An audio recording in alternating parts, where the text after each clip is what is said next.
এক মেয়ে তার শ্বশুর বাড়ি যাওয়ার আগে বাবাকে প্রশ্ন করলো, বাবা, আমাদের সামনের উঠোনের ওই গাছটাকে কি পেছনের বাগানে লাগানো যায় না?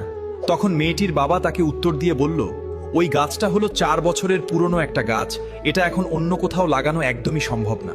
এখন যদি এই গাছটাকে অন্য কোনো জায়গায় নিয়ে লাগানো হয়, তবে সেটা নতুন মাটিতে নিজেকে মানিয়ে নিতে পারবে না এবং গাছটা মরে যাবে। নিজের বাবার মুখে এই কথা শোনার পর মেয়েটা তখন হাউমাউ করে কাঁদতে কাঁদতে বাবাকে বলতে লাগলো, আচ্ছা বাবা, একটা কথা বলো তো, 4 বছরের একটা পুরনো গাছ যদি অন্য জায়গায় নিজেকে মানিয়ে নিতে না পারে, নতুন মাটিতে নিজেকে একদমই বাঁচিয়ে রাখতে না পারে, তাহলে আমি তো তোমার এই ঘরে 20 বছরের পুরনো একটা মেয়ে। আমি তো কোনো সামান্য একটা গাছ নই বাবা, আমি তো তোমারই মেয়ে। তাহলে তুমিই বলো, আমি কিভাবে অন্যের একটা নতুন বাড়িতে গিয়ে নিজেকে মানিয়ে নিব আর নিজেকে সম্পূর্ণ বাঁচিয়ে রাখবো বাবা?